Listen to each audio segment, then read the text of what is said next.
ಬಾಣಂತಿಯ ಆರೈಕೆ ಇದು ತುಂಬಾ ಇಂಪಾರ್ಟೆಂಟು. ಎಷ್ಟೊಂದು ಸಲ ಈಗಲೂ ಕೂಡ ಹಳೆ ಕಾಲದ ಪದ್ಧತಿಗಳನ್ನ ಫಾಲೋ ಮಾಡಿಕೊಂಡು ತುಂಬಾ ಪ್ರಾಬ್ಲಮ್ಸ್ ಕ್ರಿಯೇಟ್ ಮಾಡ್ಕೋತಾರೆ ಡೆಲಿವರಿ ಆದಮೇಲೆ.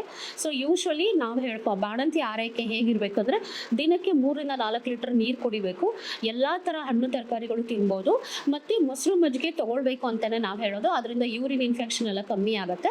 ಮತ್ತೆ ವಾಕಿಂಗ್ ಅಟ್ಲೀಸ್ಟ್ 30 ನಿಮಿಷ ದಿನಕ್ಕೆ ವಾಕ್ ಮಾಡೋದ್ರಿಂದ ಪ್ರೆಗ್ನೆನ್ಸಿಯಲ್ಲಿ ಆಗಿರುವಂತಹ ಹೆಚ್ಚು ತೂಕ ಏನಿರುತ್ತೆ ಅದು ಈಸಿಯಾಗಿ ಇಳಿದು ಬರುತ್ತೆ. ತುಂಬಾ ಜನ ಡೆಲಿವರಿ ಆದ್ಮೇಲೆ ಹೊಟ್ಟೆ ಕರಗಿಸೋದು ಹೇಗೆ ಅಂತ ನಂಗೆ ತುಂಬಾ ಜನ ಡೌಟ್ಸ್ ಕೇಳ್ತಾರೆ. ಸೊ ನೀವು ಯಾವಾಗ ಚೆನ್ನಾಗಿ ನೀರು ಕುಡಿತೀರಾ, ಚೆನ್ನಾಗಿ ಹಣ್ಣು ತರಕಾರಿಗಳು ತಗೋತೀರಾ, ಮತ್ತೆ ಚೆನ್ನಾಗಿ ದಿನಕ್ಕೆ ಅಟ್ಲೀಸ್ಟ್ 30 ನಿಮಿಷ ವಾಕ್ ಮಾಡೋದ್ರಿಂದ ನಿಮ್ಮ ತೂಕನೂ ಕೂಡ ಇಳಿಯುತ್ತೆ. ಪ್ಲಸ್ ಈ ನೀರು ಜಾಸ್ತಿ ಕುಡಿಯೋದ್ರಿಂದ ಈ ಸ್ಟಿಚ್ ಅಂದ್ರೆ ಅದು ನಾರ್ಮಲ್ ಡೆಲಿವರಿಯಲ್ಲಿ ಆಗೋ ಎಪಿಸೋಟಮಿ ಸ್ಟಿಚ್ ಆದ್ರೂ ಆಯ್ತು ಅಥವಾ ಸಿಸೇರಿಯನ್ ಸೆಕ್ಷನ್ ಅಲ್ಲಿ ಹಾಕೋ ಹೊಲಿಗೆ ಆದ್ರೂ ಆಯ್ತು, ಅದು ಕರಗೋದ್ರಲ್ಲಿ ಹೆಲ್ಪ್ ಮಾಡುತ್ತೆ. ಆ ಗಾಯ ಈಸಿಯಾಗಿ ಗುಣ ಆಗುತ್ತೆ.